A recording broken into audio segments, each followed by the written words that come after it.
नमस्कार दोस्तों, स्वागत है आप सभी का हमारे YouTube चैनल सफलता की सीढ़ी में। दोस्तों ये आज की हमारी वीडियो है नेट जेआरएफ टेस्ट सीरीज़ 2020। दोस्तों जो हमारी पेड सीरीज़ चल रही है दोस्तों, उसका ये पेपर है और इसमें हम आपको कुछ महत्वपूर्ण बातें छोटी बहुत बताएंगे और वो क्या है और वो पेपर के कुछ प्रश्न हम आपको दिखाएंगे। तो दोस्तों सबसे पहले मैं आपको एक बात बताना चाहूँगा कि ये सबसे पहला जो टेस्ट हमने जो रखा है उसमें हमने क्या कॉन्सेप्ट रखा है इस टेस्ट को रखने का। हर टेस्ट का अलग कॉन्सेप्ट होगा। हमारे करीब 15 टेस्ट होंगे और हर टेस्ट का अलग कॉन्सेप्ट होगा, अलग तरीका होगा और उसकी हर एक वजह भी होगी। तो पहले वाला टेस्ट है दोस्तों, उसमें हमने सर्वसाधारण प्रश्न को रखा है। वह प्रश्न जो बहुत ही सिंपल हैं और आपको कई बार गलती से आते हुए भी गलत कर जाते हैं, वो ना हो उसके लिए हम इस प्रश्न पत्र में बहुत सारी बातें बताएंगे और समझाएंगे भी कि कैसे गलत ना हो। दूसरा सबसे बड़ी बात, आप सबको पता है दोस्तों कि नेट के एग्ज़ाम में 15 क्वेश्चन लगभग वही पुराने क्वेश्चंस जो पिछले सालों में आए हैं रिपीट होते हैं, चाहे वो 1 साल पहले आए हों, चाहे 2 साल पहले आए हों या 3 साल पहले आए हों। कुछ क्वेश्चन करीब 10 से 15 क्वेश्चन दोस्तों हर साल रिपीट होते हैं और दोस्तों करीब 10 ही क्वेश्चन ऐसे होते हैं जो रिपीट होते हैं बट उनके शब्द बदल दिए जाते हैं।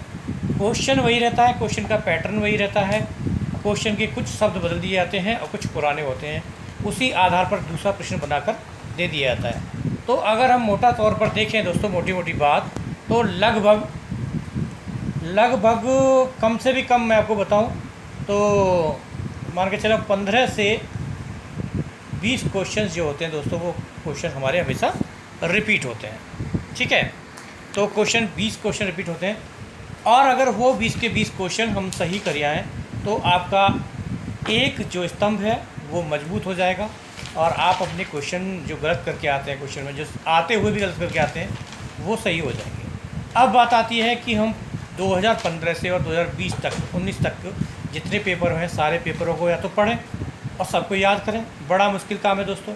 लगभग 1000 प्रश्न बैठते हैं 5 सालों में। अगर हर साल 2 बार पेपर होता है, अगर सिर्फ हम थर्ड पेपर की या सेकंड पेपर की बात करते हैं दोस्तों, पुराने सिलेबस के आधार पर लगभग 1000 प्रश्न बनते हैं दोस्तों। उन सारे प्रश्नों को पढ़ने के लिए बहुत लंबा समय चाहिए, एक बात। और अगर आपने पढ़ भी लिए तो क्या गारंटी आपको याद रहेंगे, दूसरी बात। इतना समय वेस्ट करने का टाइम नहीं होगा। अगर सपोज करो पेपर जुलाई में होने लगा तो आप तो पेपर ही नहीं ख़त्म कर पाएंगे, बाकी सिलेबस कहाँ से करेंगे। तो समय की बचत करना होता है और समय की बचत करने के लिए दोस्तों वो हमारा काम है। हम आपका समय कैसे बचाएंगे, कैसे आपको बताएंगे। हम सिर्फ उतने ही क्वेश्चन आपको बताएंगे जो क्वेश्चन हर साल रिपीट होते हैं या वो क्वेश्चन जिनके शाब्दिक अर्थ बदल करके नए क्वेश्चन बनाए जाते हैं। ठीक है, ये हमारा इस टेस्ट का सबसे बड़ा कॉन्सेप्ट है। इसी आधार पर दोस्तों हर टेस्ट में अलग अलग कॉन्सेप्ट हमारे होंगे, बहुत सारी बातें हम साथ ही साथ बताएंगे। आप जैसे चलते हैं, पहला प्रश्न है दोस्तों, जयशंकर प्रसाद के काव्य ग्रंथों का सही अनुक्रम क्या है। आंसू, झरना, प्रेम पथिक और लहर। दोस्तों यह क्वेश्चन 2015 से 2018 तक 6 बार आ चुका है। बस फ़र्क इतना रहा है कि प्रेम पथिक की जगह किसी अन्य रचना का नाम दे दिया गया है, बाकी यही प्रश्न 6 बार आया है। तो फालतू के और क्वेश्चन याद करने की ज़रूरत नहीं है, जो आए हैं सिर्फ वही याद करने हैं और उनको अगर आप अच्छी तरह से रट लेंगे तो 1000 क्वेश्चनों में से घटा करके सिर्फ 100 क्वेश्चन बनेंगे और वो 100 क्वेश्चन ही रिपीट होते हैं, वो 100 क्वेश्चन ही बार बार आते हैं और उन्हीं के शाब्दिक अर्थ बदल के प्रस्तुत किए जाते हैं। तो यानी कि आपका 90% समय हमने आपका बचा दिया, 10% में आप 100% का काम करेंगे। दूसरा प्रश्न है दोस्तों, पंत जी की काव्य रचनाओं का सही क्रम क्या है। यह प्रश्न दोस्तों 4 बार आया है, ऐसे जैसे कि मैंने आपको दिया है बिल्कुल सेम, और इसके अलावा 3 बार अलग अलग तरीके से पूछा गया है। तो लगभग 7 बार यह प्रश्न भी आया है। क्वेश्चन नंबर 3 है दोस्तों, जन्म काल के अनुसार निम्नलिखित कवियों का सही अनुक्रम क्या है। ठीक है, मैथिली शरणगुप्त, श्रीधर पाठक, रामनेत्र त्रिपाठी, निराला। दोस्तों 7 बार इसी क्रम के आधार पर यही क्वेश्चन पूछा गया है। बस 1-2 बार रामनेत्र त्रिपाठी और निराला की जगह पंत या दूसरे अन्य कवि का नाम बदल दिया है। बाकी श्रीधर पाठक और गुप्त जी, खासकर श्रीधर पाठक तो 100% हर प्रश्न में रहे हैं दोस्तों। इस क्वेश्चन के लिए एक बहुत सुंदर ट्रिक है। जो हम उसे एक्सप्लेनेशन में बताएंगे कि आपका यह क्वेश्चन कभी भी गलत नहीं होगा, वो ट्रिक हम एक्सप्लेनेशन में बताएंगे। चौथा क्वेश्चन है दोस्तों, आप अपना पेपर भी साथ ही साथ करते रहें और अपना स्तर भी नापते रहें कि आपको इजी क्वेश्चंस और जो रिपीट क्वेश्चन है कितने आते हैं, क्या आपको 100% आते हैं या नहीं आते हैं। खुद चेक करके देख सकते हैं, आप अपनी गणना तुलना स्वयं कर सकते हैं कि आप किस स्तर पर कार्य कर रहे हैं। अगला क्वेश्चन है दोस्तों चौथा, आचार्य शुक्ल जी के इन कथनों को संबंध कवियों से सम्मिलित करना है। यह क्वेश्चन दोस्तों 4 अलग क्वेश्चनों को जोड़ के मैंने एक क्वेश्चन बनाया है। यह क्वेश्चन अलग अलग तरीके से 5 बार पूछा गया है, लेकिन मैंने चारों प्रश्नों का मिला करके एक प्रश्न बना दिया है, जिससे कि आपको बार बार ज़्यादा प्रश्न याद न करने पड़े। जैसे अज्ञात प्रिय की ओर इशारा करने के अतिरिक्त इन्होंने जगत के अनेक प्रस्तुत रूपों और व्यापारों की अपनी संभावनाओं के रंग में देखा है। इस वेदना को लेकर उन्होंने हृदय की ऐसी अनुभूतियाँ सामने रखी जो लोकोत्तर हैं। कवि की रहस्य दृष्टि की आत्मा जगत के रूपों और व्यापारों में व्यक्त होने वाली आत्मा की ओर जाती है। इसकी रहस्यवादी रचना को देखकर चाहे तो हम कह सकते हैं कि उनकी मधु वर्षा के मानस प्रचार के लिए रहस्यवाद का पर्दा मिट गया है। दोस्तों ये चारों की चारों पंक्तियाँ आचार्य रामचंद्र शुक्ल की हैं, और ये किन पर कही गई हैं? महादेवी वर्मा, रामकुमार वर्मा, पंत, जयशंकर प्रसाद और निराला। आपको ये सम्मिलित करना है और अपना स्तर खुद आप चेक कर सकते हैं। ठीक है, इसी प्रकार से दोस्तों यह प्रश्न है जो काव्य पंक्तियों का है, और वो ये 4 अलग क्वेश्चन हैं जो कि 2-2 बार आए हैं। करीब हर प्रश्न लगभग 2-2 बार आया है, और इसमें भी दोस्तों ये प्रश्न जो लगभग जो था 2-2 बार आया था एक ही कवि का। अगर टोटल बात करें तो दोस्तों 5 बार ये प्रश्न आया है और 8 बार ये वाला प्रश्न आया है। ठीक है, और अब हम आपको एक और चीज़ कथन वाले के ऊपर हम एक बहुत ही अच्छी टिप्पणी आपको पहले बता चुके हैं। कथन के क्वेश्चन कहाँ से आते हैं, यह उसका एक हमने नमूना दिया है। क्वेश्चन नंबर 7 पर चलेंगे दोस्तों। क्वेश्चन नंबर 7 है दोस्तों, कालक्रम की दृष्टि से निम्नलिखित ग्रंथों का सही अनुक्रम क्या है? वो है काव्य निर्णय, रस रहस्य, जगत विनोद, भावविलास। दोस्तों ये क्वेश्चन इनमें 1-2 रचनाओं का आगे हेर फेर है या बदल दी गई हैं। इस प्रकार से ये 7 बार क्वेश्चन पूछा है, अर्थात 2005 से अगर हम 2015 से अगर 20 तक की बात करें तो लगभग हर साल यह प्रश्न आ ही गया। तो क्वेश्चन कितना इम्पोर्टेंट आप सोच सकते हैं। अगला क्वेश्चन दोस्तों 8वां है, कालक्रम के अनुसार निम्नलिखित आचारों का सही अनुक्रम क्या है? दोस्तों ये 4 स्टार का क्वेश्चन है, और 4 स्टार का क्वेश्चन का मतलब होता है 80% आने के चांसेस हैं। हाँ, अगर मैं कहूँ ये 5 स्टार है तो भी ठीक है, क्योंकि ये 100% क्वेश्चन आता ही आता है। बट निम्बकाचार्य, मध्वाचार्य, रामानुजाचार्य, वल्लभाचार्य पर क्वेश्चन अलग अलग रूप में पूछा जाएगा। वो कैसे कैसे पूछा जाएगा दोस्तों, वो हम एक्सप्लेनेशन में आपको बताएंगे। इन 4 आचार्यों पर क्वेश्चन अवश्य पूछा जाता है। कैसे कैसे पूछा जाता है, एक नमूना इस क्वेश्चन को देकर मैंने आपको बता दिया, जो कि यह भी क्वेश्चन एग्ज़ाम में सिर्फ 2 बार ही आया है, लेकिन इस पर आधारित बहुत से प्रश्न हैं। तो ये क्वेश्चन 4 स्टार है, यानी कि 80% इस बार एग्ज़ाम में इन पर आधारित प्रश्न अवश्य आएगा। ठीक है दोस्तों, हमारा काम होता है इस पेपर में आपको वो चीज़ पढ़ाना जो पेपर में जिसकी आने की संभावना ज़्यादा है। आप वेस्ट ना पढ़ें, वेस्ट पढ़ करके समय ख़राब ना करें। ये बाद में टेस्ट सीरीज इसीलिए ही चलाई जाती है। पहले मूल पाठ किया जाता है और उसके बाद ये टेस्ट सीरीज जो चलाई जाती है उसका कार्य यही होता है कि जो पढ़ लिया सो पढ़ लिया, अब सिर्फ उसको पढ़ो जिसकी आने की संभावना है ज़्यादा। ठीक है, आगे चलते हैं दोस्तों। क्वेश्चन नंबर 9 है दोस्तों, यह प्रश्न 5 स्टार क्वेश्चन है, अर्थात 100% एग्ज़ाम में आएगा ही आएगा, चाहे तो इनमें से आ जाए जो मैंने दिए हैं। ये काव्य पंक्तियाँ हैं जो तुलसीदास की राम कथा पर आधारित पंक्तियाँ हैं, खासकर सारी की सारी रामचरितमानस पर, और उत्तरकांड हमारे सिलेबस में लगा हुआ है। हर साल प्रश्न आता है, कोई पंक्ति दी जाती है और पूछा जाता है उक्त पंक्ति तुलसीदास जी ने किस पात्र के मुख से कहलवाई है। तो दोस्तों ये मैंने सिर्फ एक प्रश्न बनाया है, और ये सारी की पंक्तियाँ एक बार एक साल में आ चुकी हैं। उन चारों को मिला करके दोस्तों मैंने ये प्रश्न बनाया है, बल्कि 3 ही है, चौथी नहीं आई है, चारों को मिलाकर बनाया है। लेकिन हर साल प्रश्न आता है और अलग होता है, और मुश्किल से ही कुछ लोग ही ठीक कर पाते हैं। तो हमारा इसमें क्या रहेगा हर टेस्ट में 4 नई पंक्तियाँ देंगे। 15 टेस्ट हो गए तो 15 चौका 32 आएगी, 32 पंक्तियाँ मिल जाएंगी।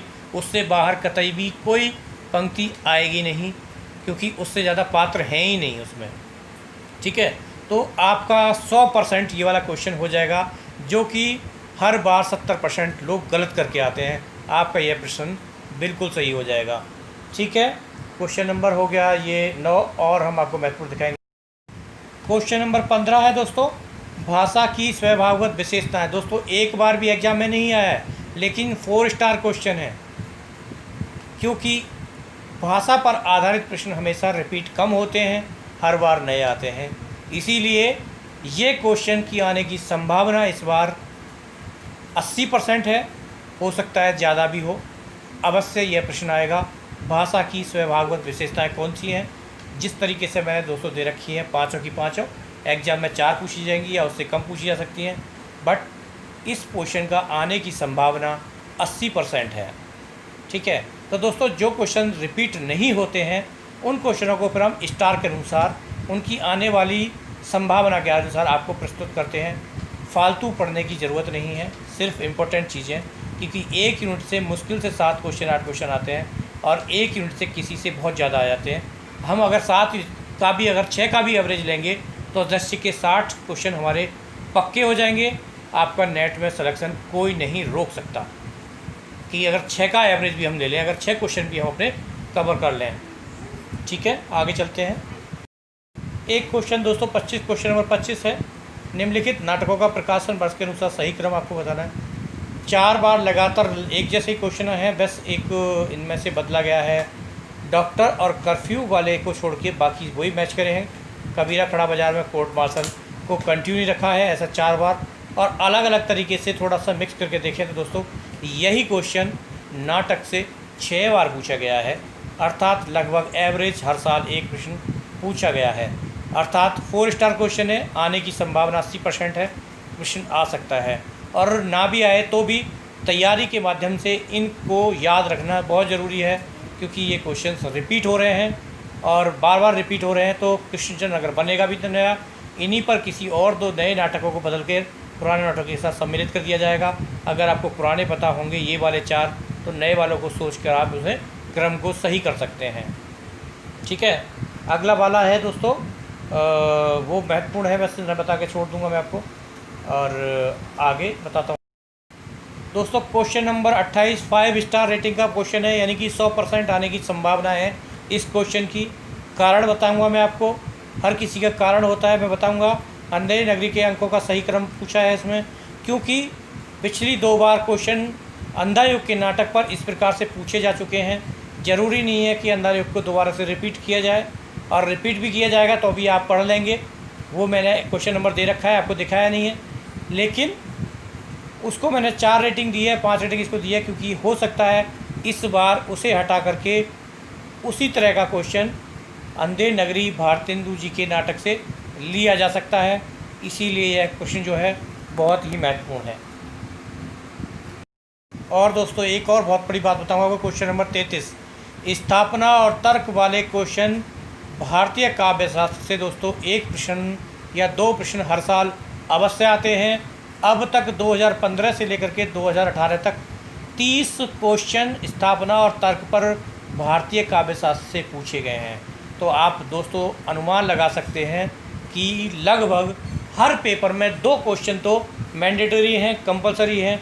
आप अपना अभ्यास स्थापना और तर्क वाले प्रश्न पर इस भाग से कर सकते हैं। यहाँ से आप 4 नंबर फ्री के लूट सकते हैं।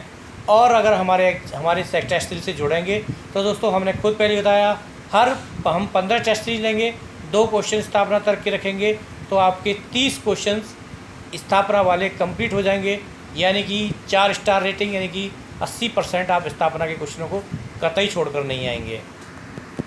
आगे चलते हैं, अब बात करते हैं दोस्तों क्वेश्चन नंबर 46 की। विष्णु प्रभाकर द्वारा रचित जीवनी आवारा मसीहा उपन्यास शरतचंद्र पर आधारित लिखी है दोस्तों। हर बार यही प्रश्न पूछा जा रहा है, 4 बार नेट में पूछा जा चुका है। और अगर अन्य एग्जामों की बात करें, PGT, TGT, assistant professor, DSSB, इन सबको मिलाकर अगर देखा जाए तो दोस्तों ये क्वेश्चन करीब 35 बार आ चुका है। नेट में भी 4 बार चुका है, लेकिन हमेशा प्रश्न पूछा जाता है कि यह जीवनी किस पर लिखी गई है। अब तक सिर्फ यही क्वेश्चन आता था कि यह, और आंसर होता था उपन्यासकार शरत चंद्र, यह आंसर होता था। लेकिन अब की बार ज़रूरी नहीं है कि नेट में यह क्वेश्चन इस प्रकार से पूछा जाए। क्वेश्चन 5 स्टार रेटिंग का है, पूछने की संभावना पूरी है, बट ये गारंटी नहीं है कि इसे साधारण रूप में पूछा जाए। हो सकता है दोस्तों इस बार ये क्वेश्चन ऐसे नहीं, इस प्रकार से पूछा जाएगा। इसके 4 तरीके बन सकते हैं दोस्तों क्वेश्चन पूछने के। उनमें से एक महत्वपूर्ण तरीका मैं आपको इस क्वेश्चन में दिखा रहा हूँ, बाकी 4 हम अगली टेस्ट सीरीज में आगे बताएंगे और एक्सप्लेनेशन में।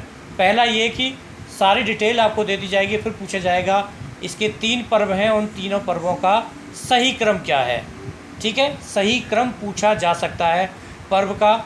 एक क्वेश्चन यहाँ पर आपका पक्का हो जाएगा, इजी आसान वाला। अगर ऐसा आया आपको नहीं पता होगा तो गलत कर जाएंगे, क्योंकि आप तक इजी सोच के इसको छोड़ चुके होते थे। ऐसी दोस्तों बहुत ढेर सारी बातें हमारे टेस्ट सीरीज़ में बताई जाती हैं, समझाई जाती हैं, और ये तो क्वेश्चन पेपर के साथ होता है, फिर इसके साथ एक्सप्लेनेशन किया जाता है। हर क्वेश्चन के चारों क्वेश्चंस जो ऑप्शंस होते हैं उसके लिए एक्सप्लेन किया जाता है। उनको याद कराने के लिए ट्रिक्स भी बताई जाती हैं, बहुत सारी बातें बताई जाती हैं दोस्तों एक टेस्ट सीरीज़ में, जिससे कि आपकी जो कमी है, जो आपकी पेशी है, कमी है दोस्तों, वो पूरी हो जाए। क्योंकि खाली पढ़ लेने से काम नहीं चलता। अगर डॉक्टर खाली पढ़ ले, अगर वो प्रैक्टिस ना करे तो वो वैल्यूबल नहीं होता। ठीक उसी प्रकार दोस्तों अगर आप पढ़ लें और उसको परीक्षा के उस पर नहीं आप उसको माप कर नहीं देख पाएँ तो आपकी परीक्षा का कुछ अनमोल पता नहीं होता मूल्य क्या है। तो दोस्तों एक बार फिर मैं आपसे एक वन मोर चांस, यानी कि और मैं आपको एक चांस दे रहा हूँ। जो लोगों ने टेस्ट सीरीज़ नहीं ज्वाइन की है तो अभी भी ज्वाइन कर सकते हैं, क्योंकि हमारा सिर्फ अभी एक ही पेपर हुआ है।